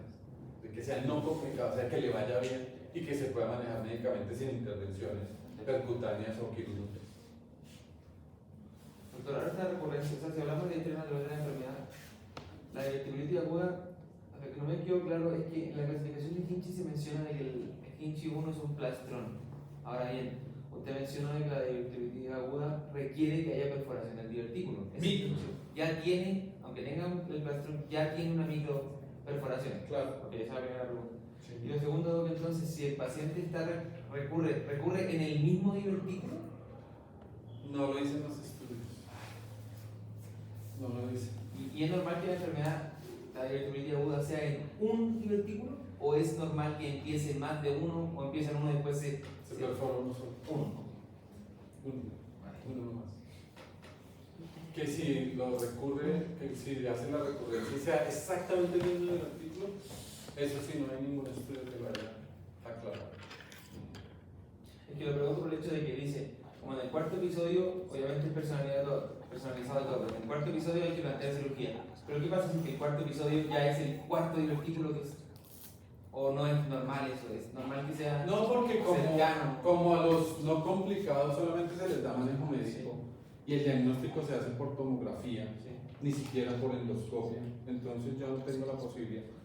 Porque yo podría, digamos, se me ocurre entrar y tatuar donde estoy viendo el divertículo enfermo. Y en el segundo episodio hacer lo mismo, entrar y mirar si cerca del tatuaje fue ese problema. Pero como ni los operamos y el diagnóstico es imagenológico, lo único que nos damos cuenta es que tiene una masacota en el 50 y ya, no más. No hay, es prácticamente, sería imposible diseñar algo para aclarar esa pregunta.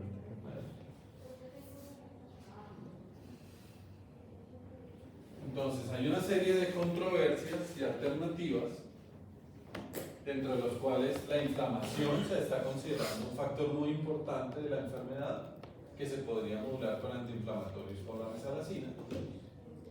La alteración en la microbiota con sobrecrecimiento bacteriano también juega un papel dentro de los factores desencadenantes. Tenemos cómo manejar eso con antibióticos endoluminales, cuyo representante más importante es disponible en la rifaximirina, para repoblar la microbiota. Tenemos prebióticos y probióticos. Para los pacientes con estreñimiento tenemos neurolaxantes, y para los pacientes cuyo síntoma principal es el dolor tenemos moduladores de dolor. Entonces podemos utilizar antidepresivos, podemos utilizar pregabalina, etc. La suplementación de la fibra ya la hemos comentado también. Y en cirugía, pues la tendencia que les he comentado, a ser cada vez menos invasivos y a de pronto hacer procedimientos más con la idea de una vez dejar resuelto el problema de manera definitiva con resección y anastomosis primaria, si las condiciones del paciente lo permiten. Si el paciente está inestable, choqueado con la tendinopatía, muy inestable, pues no lo vamos a demorar, simplemente controlar, hacer un control de daños, un control del foco infeccioso y sálgase rápido. Entonces ahí el Harman es muy rápido, pues es una alternativa adecuada. Una pregunta.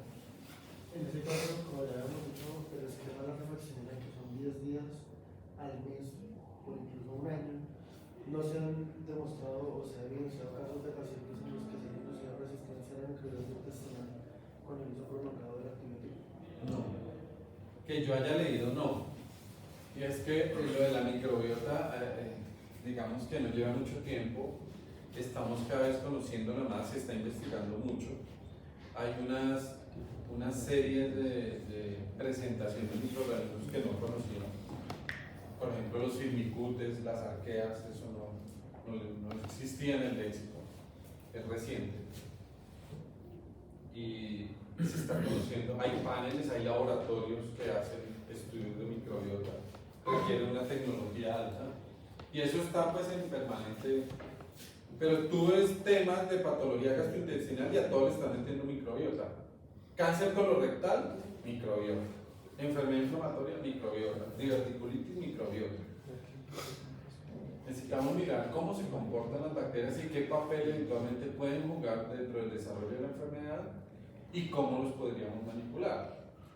Si toca borrarlos, si toca reemplazarlos, pues viene el famoso cuento del trasplante de materia fecal, que estuvo tan en moda hace unos años y que ya hoy en día se está decantando y se está abandonando inclusive, y cuya única indicación realmente aceptada hoy, desde el comienzo y que queda para hoy, pues es el paciente que tiene la enfermedad persistente por clostridioides. Digamos que sería la indicación hoy en día para hacer eso. Un paciente que hace 3 episodios diferentes o persistentes de diarrea por clostridioides, tiene indicación de trasplante de materia fecal, que puede ser heterólogo o autólogo. Inicialmente era puro heterólogo, pero pues también hay estudios que dicen que el mismo paciente puede ser el donante de materia fecal para su autotrasplante. Ha cambiado el paradigma de ser una enfermedad quirúrgica como Hinchey, que lo sabría todos para clasificarlos, con el advenimiento de las imágenes, de la intervencionismo percutáneo, de la cirugía mínimamente invasiva, a un papel de la cirugía prácticamente de intervención solo en casos muy complejos, muy especializados, donde no hay otra alternativa para sacar adelante el paciente. Participación de inflamación microbiota, un espectro de enfermedad muy grande, desde asintomático sin ningún riesgo hasta el paciente que se muere por complicaciones, y pues cada vez irán saliendo más opciones de tratamiento y abordajes de los diferentes subgrupos de la enfermedad. Entonces es un tema interesante, es un tema en el que están trabajando muchos grupos en el mundo, que involucra tanto a clínicos como a quirúrgicos, a ciencias básicas también, microbiología y esas cosas. Es un buen tema para que la medicina le trabaje a eso.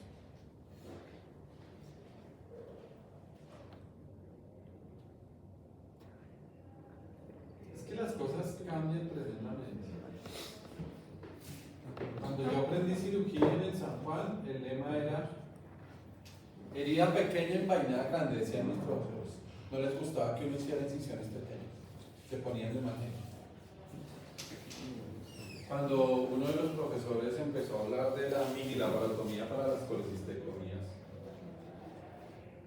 entonces siempre la discusión, los viejos querían que hiciéramos incisiones gigantescas y el otro quería incisiones.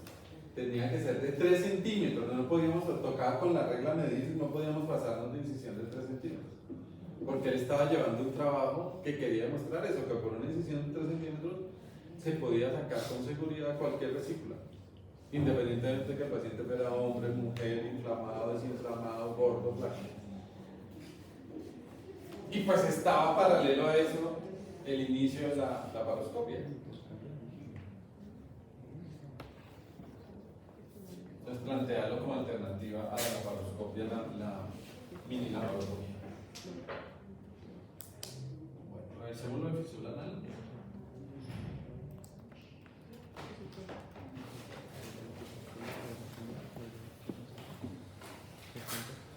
Es una enfermedad básicamente de manejo médico, pero en algunos pocos casos puede terminar en cirugía, cuando no responden a las cosas. La fisura es un desgarro de la mucosa del anodermo. El anodermo es lo que está por debajo de la línea dentada, distal a la línea dentada. El canal anal distal. Si se desgarra esa mucosa, se llama fisura anal. Si el cuadro clínico, ¿por qué se produce? Es por trauma durante la defecación, trauma asociado a estreñimiento, paso de duras, dificultoso, concujo, o a la diarrea, que es probablemente más frecuente como etiología. La diarrea daña más la cola que el estreñimiento. Y a consecuencia de esa lesión en la mucosa viene un fenómeno reactivo, que es que el esfínter anal se pone hipertónico, se contrae intensamente. Y acuérdense que como es una capa de músculo, la irrigación viene desde fuera, igual que en el colon, atraviesa el músculo para llegar a la mucosa y submucosa. Y si está muy contraído el esfínter, la sangre ni sale ni entra. Y se produce una zona de isquemia que evita que haya una cicatrización y se perpetúa entonces la herida. Y cada vez que el paciente va al baño, vuelve a ir trauma, vuelve y rompe la mucosa y vuelve y sangra, impidiéndose la cicatrización. Es un cuadro típico. El diagnóstico se hace por el interrogatorio. Dolor anal durante, pero muy especialmente después de determinada la deposición. Es un dolor anal intenso. El paciente dice, los artículos en inglés dice, el paciente refiere que como si se hubiera sentado en pedazos de vidrio triturado, como si se sentara en vidrio. Muy intenso, que aparece justo después de la deposición y puede durar 20, 30 minutos, 1 hora, 2 horas o a veces más tiempo. Y que hace que el paciente, cada vez que tenga la necesidad de ir al baño, terrible, porque ya sabe que le va a ir mal en la taza y que después va a quedar con la cola vuelta.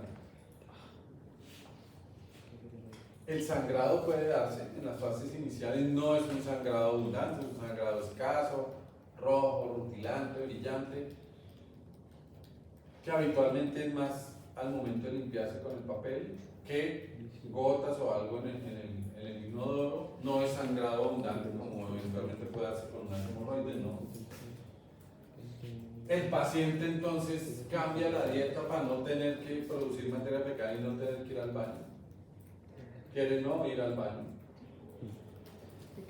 Puede producirse prurito anal y a veces el dolor y los fenómenos vagales son tan intensos que se pueden producir episodios de retención urinaria. El diagnóstico pues es con el interrogatorio y se confirma con el examen clínico. No hay ningún método imagenológico ni cosas raras para diagnosticar. Es ver simplemente ahí en la cola de la peladura, la herida. A veces no es fácil porque como está tan cerrado el esfínter, se chupa la mucosa y queda adentro del canal anal la fisura. Pero la mayoría de las veces el paciente relajado con una distensión cuidadosa de los glúteos permite entonces ver la lesión. Permite ver entonces la lesión.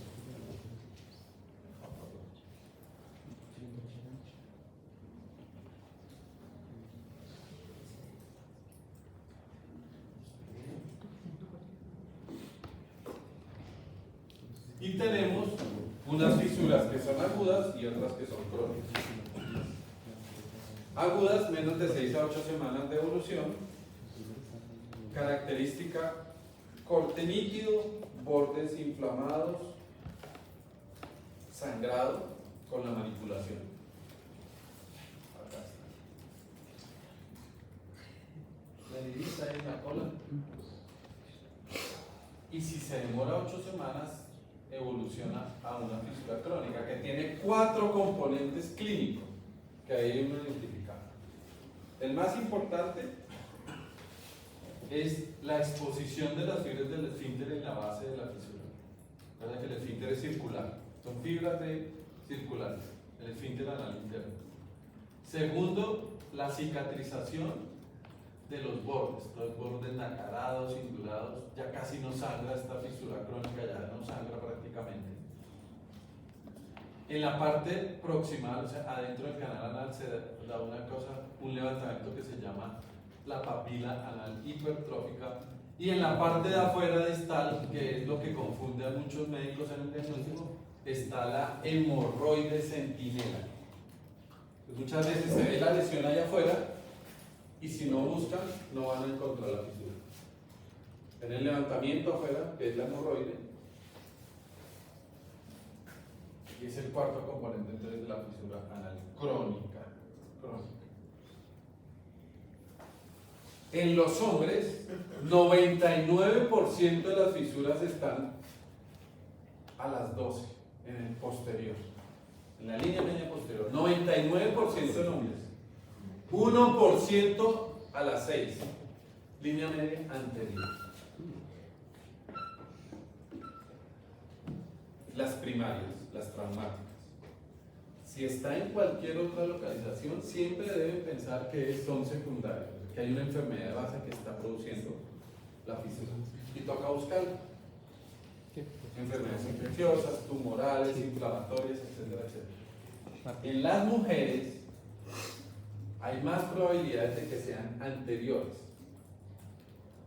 Puede haber de 10 a 30% de fisuras anales anteriores en el eje de las 6 y 70 a 90% posteriores.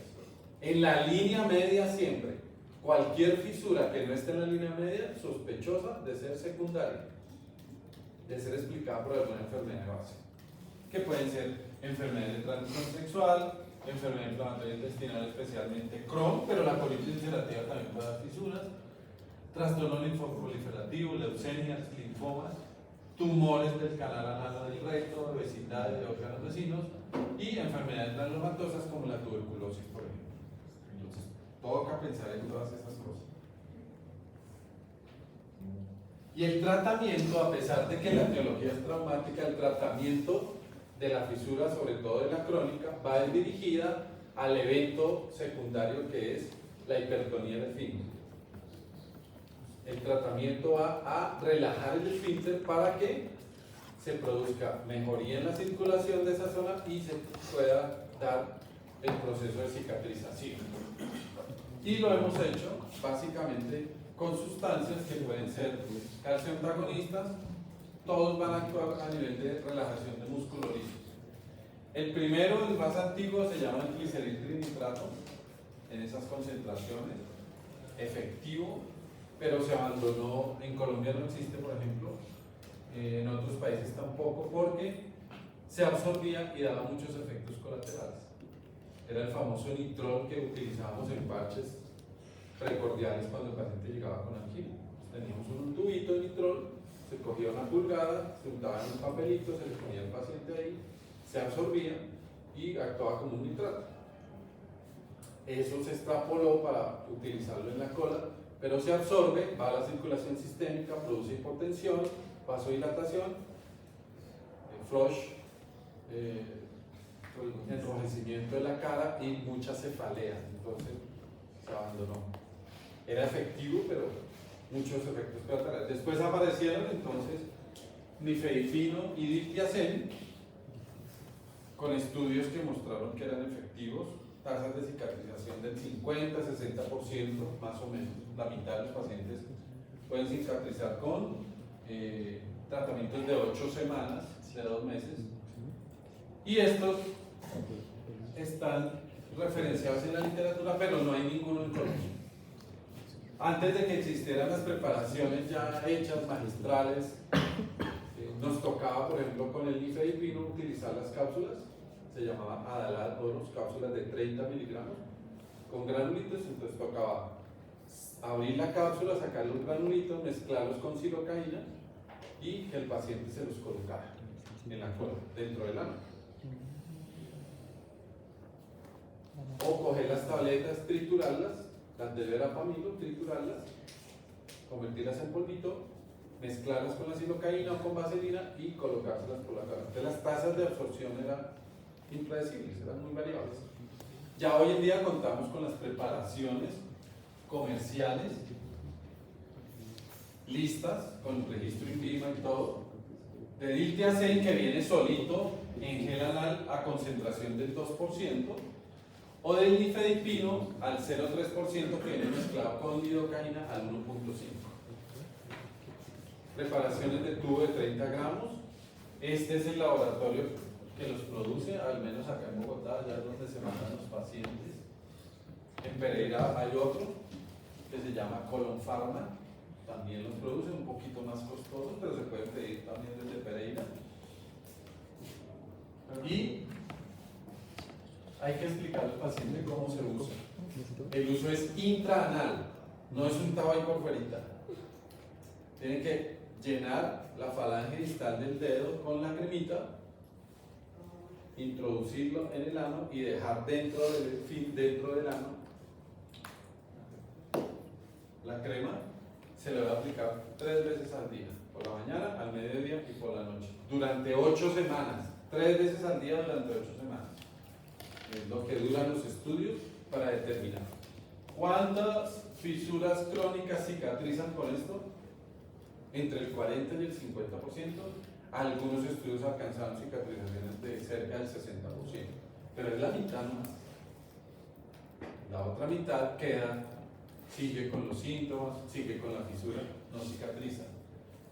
Entonces uno podría decir, si utilicé uno, pues lo cambio por el otro, pero el mecanismo de acción y los estudios que han hecho eso no han demostrado que se rescate un alto porcentaje de personas. Solamente de un 8 a 10% de los que no respondieron inicialmente con un medicamento, al cambiarlo al otro, podrían responder adecuadamente y cicatrizar. Entonces digamos que si utilizáramos los dos secuencialmente, podríamos cicatrizar el 60-65%. Nos queda un 35-40% que no responden a este manejo tópico. Y tenemos entonces el plan B. El plan B es una... ¡Wow! ¿Qué pasó acá? Perdón. Es que esas 3 diapositivas las coloqué anoche. Las coloqué en el sitio que ya no sé. El plan B es una esfinterotomía química. Es lo mismo que hacen los calcioantagonistas, pero con una sola aplicación dura 3 a 4 meses el efecto. Se llama toxina botulínica, Botox. Este pues es el original de Allergan, pero hay otras presentaciones de otros laboratorios. Se inyecta en la cola y dura 3 meses. Relaja el músculo hasta que pierde el efecto cuando se resintetizan las terminales nerviosas. El actúa es porque no deja recapturar la acetilcolina. Y es muy efectivo. Tiene un efecto colateral que toca aplicar sobre el paciente, y es que va a tener incontinencia a platos de 8 a 15 días. Entonces se le pueden salir los peditos y realmente no se puede controlar. En Gringolandia pues es un cosa porque es allá se le sale, así no tengan toxina botulínica aquí. Entonces van por la calle. Qué pena tengo toxina. ¿Qué han dicho los estudios y los metaanálisis de estudios randomizados con uso de toxina botulínica? Hay varios problemas. Es efectiva, cicatriza alrededor del 80 al 90%. 80%. Pero el problema es que en los estudios hay dosis muy variables. Desde dosis muy bajitas como 5 unidades hasta dosis muy altas como 150. Y los estudios dicen que aparentemente, independiente de la dosis, la cicatrización es más o menos lo mismo. O sea que uno podría utilizar muy poquito o mucho. En cuanto a efectos colaterales, parece que entre más se utilice, más chance tiene que el paciente haga efectos colaterales. Les toca explicar.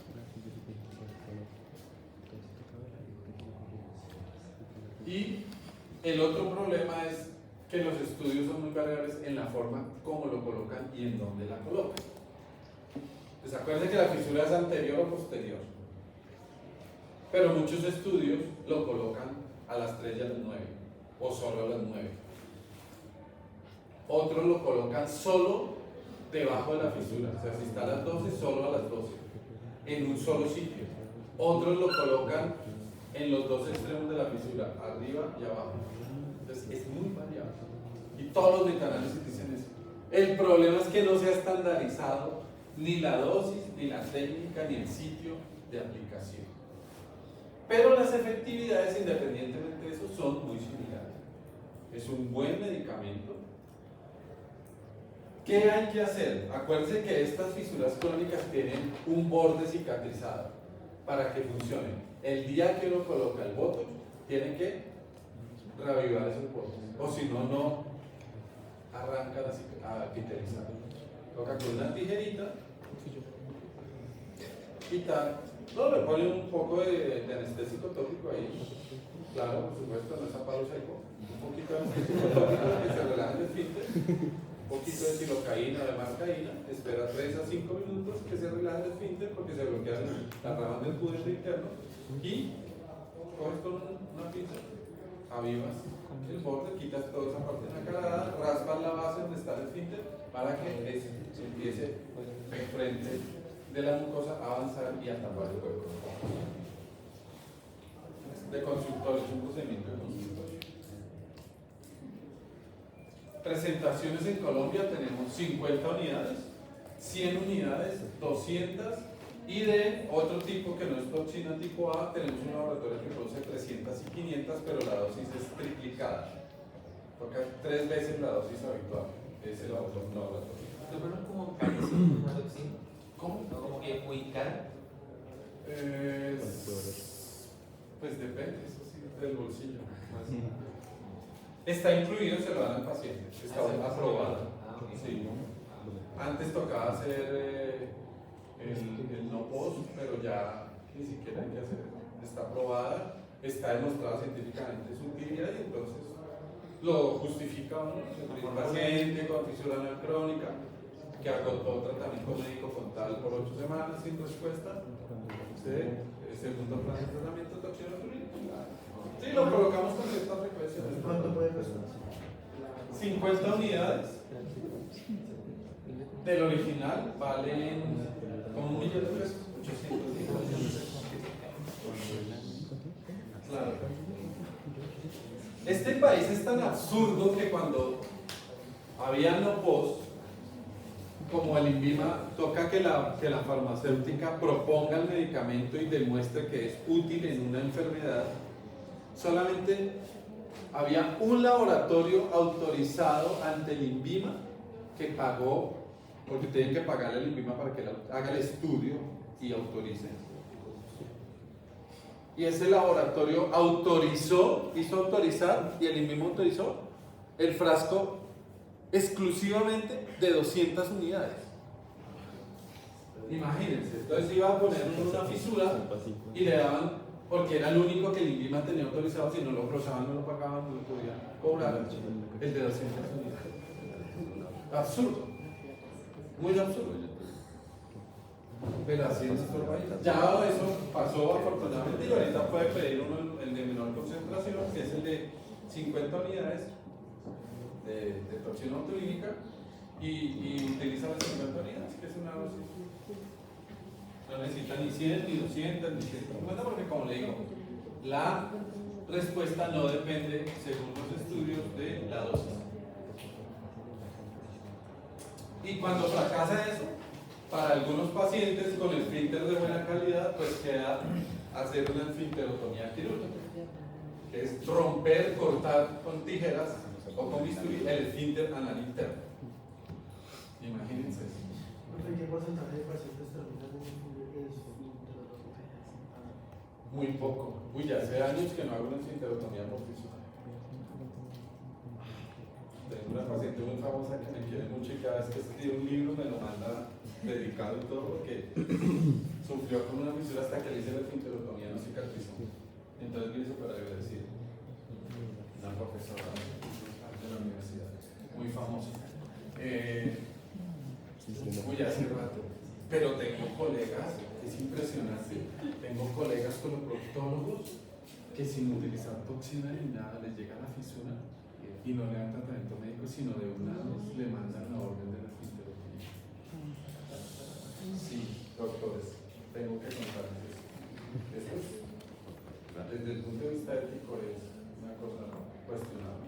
Claro, porque si yo tengo tratamientos efectivos que tienen mucha menor probabilidad de secuelas al paciente, pero sucede eso. Pero la seguridad es la Incontinencia, imagínate, porque estoy rompiendo la esfínter. Claro, solo el interno hasta la línea dentada, pero ¿qué tal que se equivoque y coja los dos y los corta?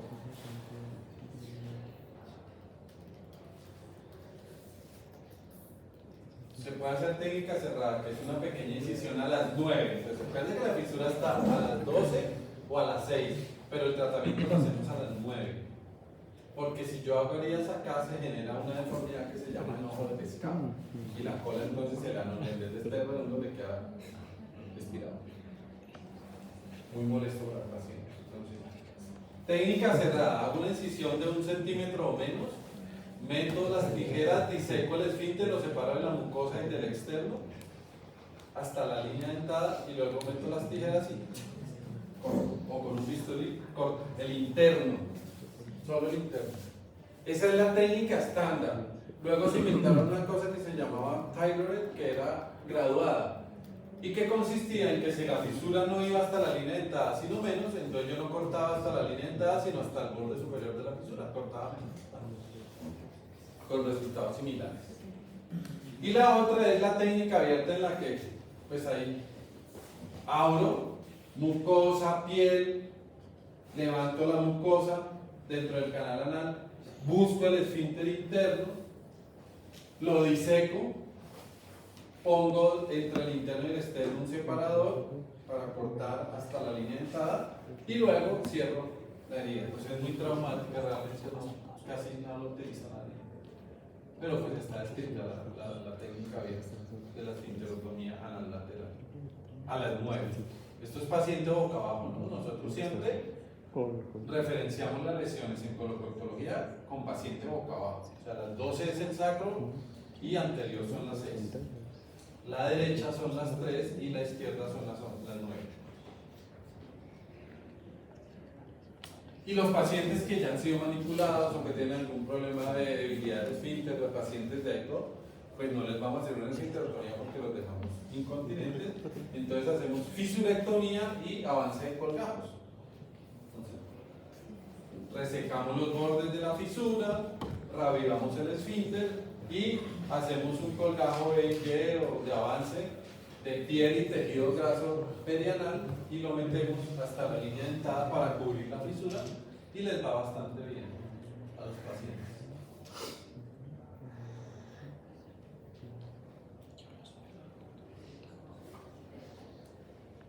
Esta es una revisión de la revista española de cirugía, en el que se tienen en cuenta las recomendaciones de las diferentes guías de manejo de las asociaciones científicas involucradas. tanto para la fisura anal aguda por manejo conservador y esfinterotomía inicial en la fisura aguda, como en la fisura anal crónica, con el manejo farmacológico con bloqueadores de canales de calcio o nitratos, toxina botulínica como segunda línea, y finalmente la cirugía, ya sea la esfinterotomía para esfínter de tono normal o si hay hipotonía con el flap y avance de colgado. Entonces vemos la evidencia de la literatura y las recomendaciones de las diferentes asociaciones. No hay acuerdo ni es muy variable. Hay guías de ciertas asociaciones que recomiendan una medida, otras no. Es muy variable, pero ahí está. Entonces, para la fisura aguda, que es de menos de 6 a 8 semanas, se hace el diagnóstico con anamnesis y exploración física y un tratamiento general, que es, pues si fue por trauma asociado a estreñimiento, manejar la fibra, el agua, formadores de bolo, baños de asiento y anestésicos tópicos, generalmente silocaína en jalea. Y si no mejora y se convierte en crónica, pues ya toca estudiarla y mirar si se maneja como una fisura primaria o secundaria y listo. Profe, y si existe un mal manejo de la fisura aguda y esa cronificarse, Claro, sí, es lo que dice. ¿en qué porcentaje? No tengo esa cifra. Exacto. La mayoría de las agudas cierran con el manejo médico.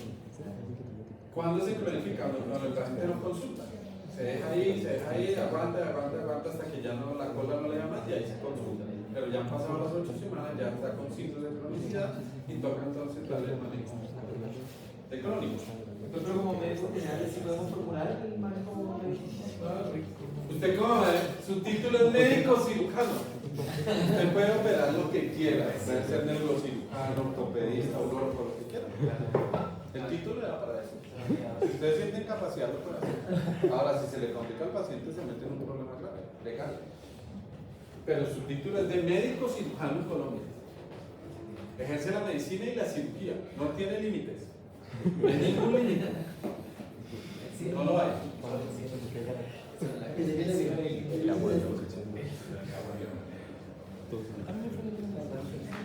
Fisura crónica. 6 a 8 semanas. Entonces, los diferentes manejos tópicos, gliceril trinitrato o ditriacén, 8 semanas, no mejora. Entonces, dicen que puede tener un tratamiento secundario, pasar a nifedipino, intercambiar. Realmente eso casi nunca lo hacemos. Yo comienzo con nifedipino porque tuve pacientes que iniciaban con ditriacén. Los estudios dicen que comparando ditriacén y nifedipino, probablemente ditriacén sea 5% más efectivo, pero tiene mayores tasas de fenómenos alérgicos y sobre todo prurito anal severo en algunos pacientes. Entonces tuve muchos pacientes, varios pacientes que no lo toleraban, se lo colocaban en la piquiña, en la molestia. Decidí utilizar casi que exclusivamente nifedipino, pero el ditriacén es una buena alternativa, tanto que lo dan como primera opción. Y si no, entonces toxina botulínica. Si no responde, tercera línea de manejo, pues la esfinterotomía o el flap, dependiendo de la calidad del esfínter. O sea, a esos pacientes hay que hacerle manometría o ecografía ultrasonido endoscópico endorectal para mirar la anatomía del esfínter, que esté indemne primero que todo, que no esté roto. Por ejemplo, señoras que han tenido partos instrumentados vaginales con desgarros, esa señora proponer una esfinterotomía es mala cosa porque la va a dejar incontinente probablemente. Pero acuérdense que en la fisiografía, en la fisiotomía y fisiografía se daña el externo, el de afuera. Entonces hacen el corte, dañan el externo, lo reparan o no lo reparan, queda el interno, y si yo después, con el único que le está funcionando a la paciente, ya que le meto un tijeretazo, pues ¿cómo queda? Incontinente. Bueno, entonces ese es el famoso tema de la fisión. Patología frecuente a orden inicial. El 20% de las señoras que salen a puerperio hacen fisura anal. 20% del puerperio hacen fisura anal. Aguda. no les ponen el enema, están pujando durante el parto, está llena la ampolla, la cabeza saliendo por la vagina, el popó saliendo por la cola, se desgarra. El paciente hace el hemorroides y es un trabajo de parto expulsivo prolongado, paciente media hora, 1 hora, 2 horas pujando y nada que termina el trabajo del parto. Claro. Mire, el abordaje inicial es por el médico de atención primaria, eso les llega a ustedes. Hay que entender la fisiopatología, el origen es el trauma defecatorio, pero el evento que vamos a tratar es la consecuencia del trauma, que es la hipertonía del esfínter. El interrogatorio del examen es el que hace el diagnóstico, muy problemático para la calidad de vida del paciente, alto costo en atención, en incapacidades, tratamiento especializado en cuanto a que se necesitan unos productos ya listos para eso, no los consiguen en la farmacia, en Farmatodo, en Consubsidio, no se consigue. Tienen que ustedes darle la fórmula y decirle al paciente dónde lo tienen que comprar. Porque si lo piden a la EPS probablemente nunca se lo entreguen, entonces toca decirle, mire, tienen que conseguir cada poquito de esos vale alrededor de 100.000 pesos. Y para 8 semanas de tratamiento se van 4 cajitas, o sea, son 400.000 pesos de tratamiento en 2 meses, 200.000 por mes. Si la persona se gana el mínimo, pues ya sabemos que no se va a hacer el tratamiento. Así de sencillo. Pero toca explicarle y darle chance al paciente. Acá le doy la fórmula, vaya a su EPS, pero acá están. Siempre le entrego los teléfonos y todo el Prisma. Si lo puede comprar, mira, ahí está el teléfono, se lo llama a la casa. Y se le explica cómo tiene que aplicar. Y hay muchos errores diagnósticos y de enfoque terapéutico en estas patologías. Bueno, bien. 9 de la mañana, hora del café.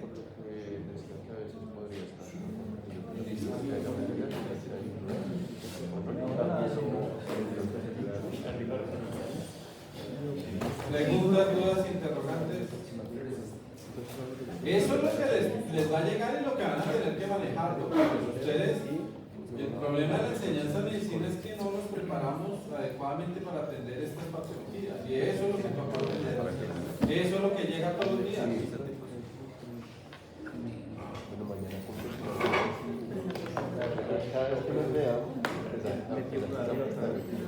¿De qué vive el coloproctólogo? De eso. Imaginen que el coloproctólogo vive de